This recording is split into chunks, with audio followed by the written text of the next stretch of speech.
Bonjour. Aujourd'hui, on va faire une pizza dans un four traditionnel grâce à une pierre à pizza.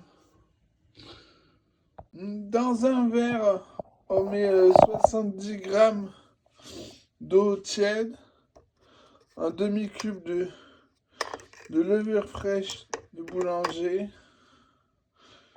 Puis, dans un saladier, on met 90 grammes de farine complète ainsi que 310 grammes de farine normale.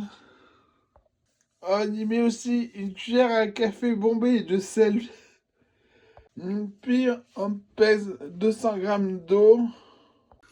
Puis on met l'eau, la levure. Il faut mettre l'eau en 3 fois en tout. Voilà, j'ai mis l'eau en 3 fois en mélangeant bien à chaque fois. Moi, je fais ça avec une spatule, mais si vous avez un robot, il faut que la pâte soit homogène. Là, il est plein de grumeaux. Alors, il faut écraser la pâte vers les bords. La pâte est bientôt prête. Il reste encore quelques grumeaux. Sur une table, un plan de travail, on met de l'huile d'olive. Voilà. Maintenant, on la plie en deux. On écrase. On tourne d'un quart. On recommence. Jusqu'à ce qu'il n'y ait plus de grumeaux. Quand il n'y a plus de grumeaux, on met dans le saladier un peu d'huile au fond. On vient y poser la pâte. On la laisse reposer à couvert avec du papier film 10 minutes. Voilà. Après, on la sort du saladier. On vient pousser les bords. Rabattre les bords par-dessous. Hop, comme ça. Tout le long.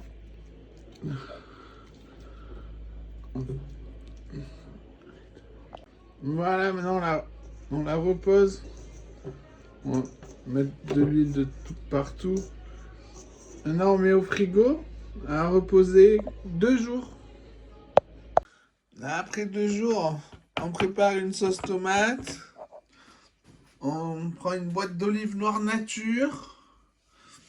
On coupe des petits bouts de mozzarella cuisine. On rince et on enlève l'arête de quelques anchois au sel. On met la pierre à chauffer une demi-heure avec la température à fond et en mode ventilé. On attend que la pierre ait chauffé 25 minutes avant d'étaler la pâte, de la garnir. Après, alors, on met de la semoule fine, pas du couscous, hein, de la semoule. On va mettre la moitié de la pâte dessus et l'étaler avec les doigts en commençant par les bords. Puis on la garnit, on la met au four jusqu'à ce qu'elle soit bien dorée. Et voilà, bon appétit!